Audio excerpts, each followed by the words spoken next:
নমস্কার। ক্যালকাটা ডায়ালগস থেকে খবরের অন্তরালের খবর নিয়ে এসেছি এখনকার প্রতিবেদনে। আমি মনোজ দাস। সরকারের 100 দিন পূর্তি উপলক্ষে জাতির উদ্দেশ্যে ভাষণ দিয়েছেন প্রধান উপদেষ্টা ডক্টর মোহাম্মদ ইউনূস। বেশ কিছু বিষয়ে তার সরকার কি করেছে, কি করতে চায় এবং করবে সে বিষয়ে কথা বলেছেন।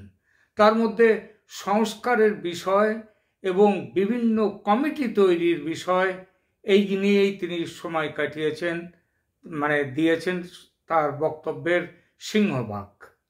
নির্বাচন কবে হবে তার সে ব্যাপারে কোনো স্পষ্ট কথা তো দূরের কথা, কোনো অস্পষ্ট, কোনো ধোঁয়া ধোঁয়া কথাও তিনি বলেননি। শুধু বলেছেন যে এটা সব কিছু ঠিক করেই আমরা করব নির্বাচনের ব্যবস্থা, ততদিন পর্যন্ত আপনারা ধৈর্য ধরুন। এই পুরো ব্যাপারটাই হচ্ছে একটা গোল গোল ব্যাপার, এই গোল গোল ব্যাপার। একমাত্র নজর দেওয়ার বিষয় হলো আন্দোলনে, এই কোটা বিরোধী আন্দোলনে মৃত ও আহত ব্যক্তিদের জন্য সরকার কি ভাবছে সেই ব্যাপারে তার বক্তব্যটি। তবে এখানে লক্ষণীয় হলো নিহতদের পরিবারকে এককালীন অর্থ সাহায্য দান এই সরকার এখনো কিছু করেনি। তিনি ঘোষণা দিয়েছেন যে 30 লক্ষ টাকা প্রতি শহীদের পরিবারকে দেওয়া হবে, কিন্তু সেটা কবে দেওয়া হবে এই ব্যাপারেও তিনি কিছু উল্লেখ করেননি। আহতদের চিকিৎসার ব্যাপারে তিনি জানিয়েছেন সরকার কি করেছে। এই নিয়ে আমরা কিছু আলোচনা করব আজ। এই আহত এবং নিহতদের জন্যে তিনি যে ধরনের যে কথা বলেছেন, কি সুযোগ সুবিধা তাদের দেবেন, সেইটা নিয়ে আমরা আজকে আলোচনা করব। তবে তার আগে দেখি কি বলেছেন প্রধান উপদেষ্টা। গণ অভ্যুত্থানে তিনি বলেছেন, গণ অভ্যুত্থানে শহীদদের পরিবারকে পুনর্বাসন দেয়া হবে। প্রতিটি শহীদ পরিবারকে সরকারের পক্ষ থেকে 30 লাখ করে টাকা দেয়া হবে। আর যারা আহত তাদের চিকিৎসার সম্পূর্ণ ব্যয়ভার সরকার বহন করবে। আহতদের মধ্যে যারা বুলেটের আঘাতে দৃষ্টিশক্তি হারিয়েছেন তাদের সম্পর্কে তিনি জানিয়েছেন যে চিকিৎসার জন্য নেপাল থেকে তাদের জন্য কর্নিয়া আনার ব্যবস্থা, কর্নিয়া আনা হয়নি, কর্নিয়া এখনো আসেনি, কর্নিয়া আনার ব্যবস্থা করা হয়েছে। কবে কর্নিয়া আসবে, কবে তাদের অপারেশন হবে, এসব কথা বলা হয়নি। যাদের প্রয়োজন, তিনি আরো বলেছেন যাদের প্রয়োজন বিদেশে গিয়ে চিকিৎসা করানোর, তাদেরকে বিদেশে পাঠানোর জন্যে ব্যবস্থা কি করেছেন তিনি? না, ব্যবস্থা করা হচ্ছে। এই বক্তব্যকে ভিত্তি করে আলোচনা শুরু করা যাক। তাহলে প্রথমে শহীদের প্রসঙ্গে আসে। তিনি বলছেন 1,500 শহীদ। এই সংখ্যাটি তিনি কিসের ওপর ভিত্তি করে বলছেন, সেই ভিত্তি কতটা সঠিক তা নিয়ে যথেষ্ট প্রশ্নের অবকাশ আছে। প্রশ্ন কেন বলি সে কথা। শহীদের সংখ্যা নিয়ে সরকারের 100 দিন চলে যাওয়ার পরও সর্বজনগ্রাহ্য একটা পাকা সংখ্যা আজ অবধি পাওয়া গেল না। 100 দিন পরেও এক এক জায়গায় এক এক রকম তথ্য। স্বাস্থ্য মন্ত্রণালয় হাসপাতাল থেকে মৃতের সংখ্যা যাচাই করে একরকম তথ্য দিচ্ছে, আবার সরকারের উপদেষ্টারা, এমনকি প্রধান উপদেষ্টার দেওয়া সংখ্যা তার ডবলের থেকেও দুগুণের থেকেও বেশি। আবার বিভিন্ন সংবাদ মাধ্যম অন্যরকম সংখ্যা দিচ্ছে। কোনোটার সঙ্গে কোনোটার মিল নেই। 1 জুলাই থেকে 5 আগস্ট এই সময়কালে ছাত্র জনতা, সময়টা মনে রাখবেন, 1 জুলাই থেকে 5 আগস্ট এই সময়কালে ছাত্র জনতা শ্রমিকের মোট নিহত সংখ্যার গরমিল নিয়ে বিবিসি বাংলা তাদের 30 জুলাই প্রকাশিত সংবাদে এই বিষয়ে অনেকটাই লিখেছে। তারা লিখেছে আন্দোলনকে ঘিরে গত 2 সপ্তাহের সহিংসতায়, 1 জুলাই থেকে 5 আগস্ট নয়, তাদের যে 30 জুলাই 30শে জুলাই তাদের সংবাদটা প্রকাশ। আর মনে রাখবেন, এটা তারা 30শে জুলাইয়ের সময় রিপোর্ট দিচ্ছেন। যে কতজন প্রাণ হারিয়েছে সেটা নিয়ে এক ধরনের ধোঁয়াশা তৈরি হচ্ছে। আন্দোলন ঘিরে সহিংসতা, সোমবার 29শে জুলাই পর্যন্ত সারা দেশে 150 মানুষের মৃত্যুর খবর পাওয়া গেছে বলে জানিয়েছে স্বরাষ্ট্র মন্ত্রণালয়। কোন স্বরাষ্ট্র মন্ত্রণালয়? মনে রাখতে হবে, সেটা হচ্ছে শেখ হাসিনার সরকারের স্বরাষ্ট্র মন্ত্রণালয়। সুতরাং ছেড়ে দিলাম তাদের কথা। কিন্তু এই সময়কালে শিক্ষার্থীদের দাবি কত? সেটা কিন্তু হাজার হাজার নয়। মনে রাখবেন, এই 16ই জুলাই থেকে 30শে জুলাই পর্যন্ত শিক্ষার্থী সহ অন্তত 266 জন মারা গেছেন বলে দাবি করেছেন। কারা দাবি করেছেন? ওই আন্দোলনকারীরা, ছাত্র সমন্বয়করা, তারা আহত হয়েছেন কয়েক হাজার মানুষ। এটা মনে রাখবেন, এটা হচ্ছে ছাত্র আন্দোলনকারীদের কথা। এর মধ্যে আবার স্থানীয় গণমাধ্যমগুলোর খবরও মৃত্যু নিয়ে ভিন্ন ভিন্ন তথ্য প্রকাশ হতে দেখা যাচ্ছে। কোথাও বলা হয়েছে মৃতের সংখ্যা 211 জন, আবার কোনো গণমাধ্যম দাবি করেছে 185 জন।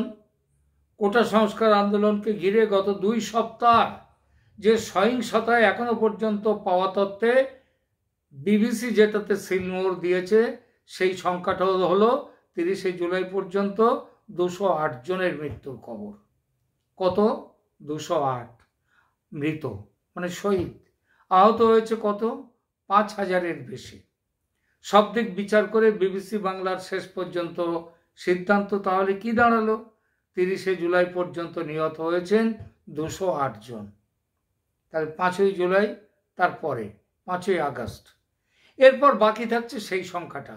অর্থাৎ 30/31শে জুলাই থেকে 5 আগস্ট পর্যন্ত নিহত কত, আহত কত, সব যোগ করলেও শহীদের সংখ্যা 450-র বেশি হয় না, তার কাছাকাছি হয়, কিংবা সামান্য কম বেশি বড় জোর।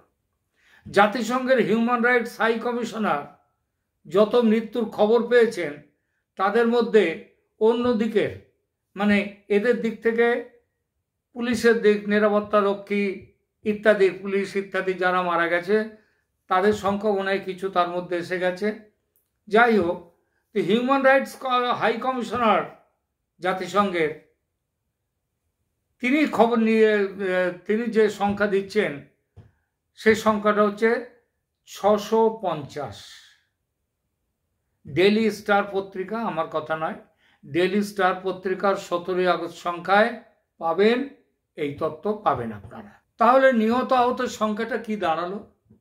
সংবাদপত্রে প্রকাশিত সর্বোচ্চ নিহত, সংবাদপত্রের হিসাব তাদের গড় করে সেই হিসাব হচ্ছে 767। আহত কত? 22,000 জনের বেশি। ইউনূস সরকারের স্বাস্থ্য মন্ত্রণালয় তারা কত বলেছে? তারা বলেছে, মনে রাখবেন, শেখ হাসিনা সরকারের স্বাস্থ্য মন্ত্রণালয় নয়, এটা হচ্ছে ইউনূস সরকারের স্বাস্থ্য মন্ত্রণালয়। তারা অনেক পরে পুরো আগস্টের হিসাব নিয়ে বলেছে নিহত 872, আহত 19,931। হিউম্যান রাইটস হাই কমিশন, যাদের কথা একটু আগে বললাম, ডেইলি স্টার পত্রিকায় দিয়েছে, তাদের সংখ্যা কত? 650। হিউম্যান রাইটস সাপোর্ট সোসাইটি, তাদেরকে সাপোর্ট করেছে যারা বিভিন্ন সংস্থা এখান থেকে, তারা সোসাইটি, তারা দিয়েছে যে খবর, সেই অনুযায়ী নিহতের সংখ্যা 986, আহতের সংখ্যা 30,000। সম্ভবত তাদের মধ্যে একই মৃত্যুর ডবল ফিগারও কিছু জায়গায় এসে গেছে। তার ফলে হিউম্যান রাইটস হাই কমিশন এই রিপোর্টের ভিত্তিতে গঠিত যে রিপোর্ট করেছে, সেখানে 986 থেকে নামিয়ে দিয়েছে মৃতের সংখ্যা 650। বৈষম্য বিরোধী ছাত্র আন্দোলনের স্বাস্থ্য বিষয়ক উপসমিতি, মানে ছাত্রদের উপসমিতি স্বাস্থ্য বিষয়ক, তারা বলেছে কত মৃত মোট, শহীদ কত? 1581। বোঝা যাচ্ছে হাসিনার পুলিশ কত নৃশংস, সেটা বোঝাতে সরকার পক্ষ সংখ্যাটা টেনে যতটা সম্ভব বাড়ানো যায় সেই চেষ্টা করেছে। আর ইউনূস সাহেব, তিনি ছাত্রদের দেওয়ার সংখ্যাটাকে ধ্রুব সত্য মেনে নিয়েছেন। সেটাই স্বাভাবিক, কারণ ছাত্ররাই তাকে বসার জায়গা দিয়েছে, এখানে বসতে দিয়েছে। সুতরাং আর এদের সবাইকে ইউনূস সাহেব বলেছেন 30 লক্ষ টাকা করে দেওয়া হবে এদের পরিবারকে। 30 লক্ষ করে টাকা দিতে গেলে কত লাগবে? 500 কোটি টাকা। এই 500 কোটি টাকা নোট ছাপিয়ে দিতে হবে, কারণ ওনার তো হাতে টাকা নেই।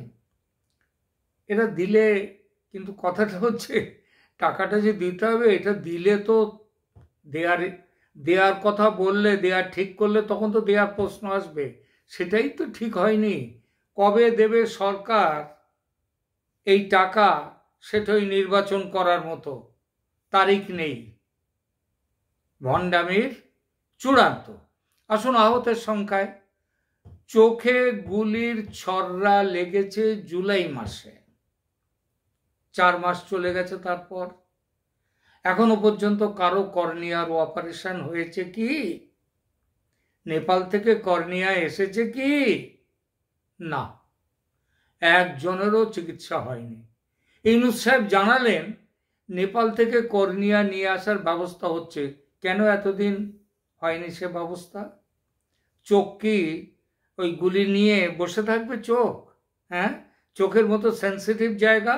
ইউনূস সাহেব তো মহাজ্ঞানী, তার তো জ্ঞানের শেষ নেই। তো তিনি এইভাবে কি করে বলতে পারেন যে 4 মাস পরেও, 5 মাস পরেও নেপাল থেকে কর্নিয়া আনার কথা চিন্তা করা হচ্ছে, ব্যবস্থা করা হচ্ছে?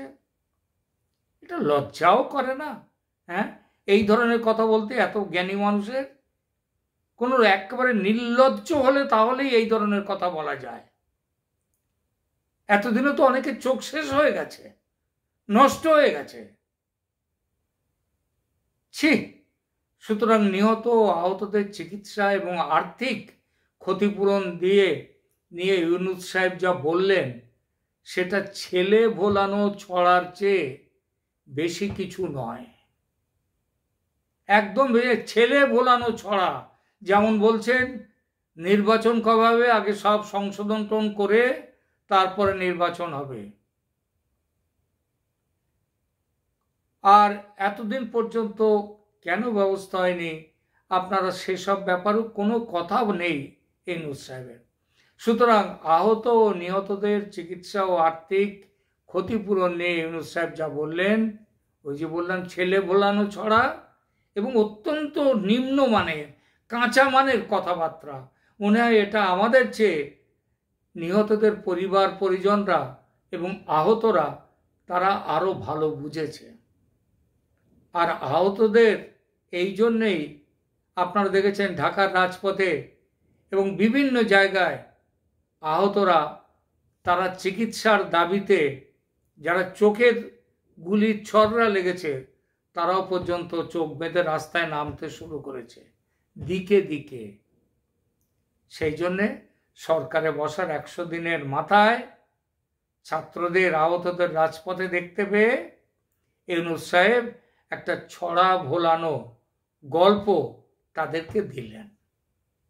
এরপরে এক এক করে তিনি আরো বলেছেন যে কিভাবে নাকি দেশের মুদ্রা, অগ্নিমূল্য জিনিসপত্রের হ্রাস করার ব্যাপারে কী সব ব্যবস্থা নিয়েছেন সেসবগুলো বলবেন। আমাদের আগামী প্রতিবেদনে ইউনূস সাহেবের ওই বিষয়টা, যে তিনি কি কাজ করেছেন, এই বিষয়টা নিয়ে আমরা আমাদের বক্তব্য রাখব।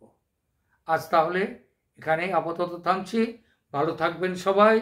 আর আমাদের এই চ্যানেলকে কেউ যদি সাবস্ক্রাইব না করে থাকুন, তাহলে তাকে অনুরোধ করি যে তিনি সাবস্ক্রাইব করুন, লাইক দিন, মতামত দিন, আপনারা শেয়ার করুন আমাদের চ্যানেলের লিঙ্ক। ধন্যবাদ।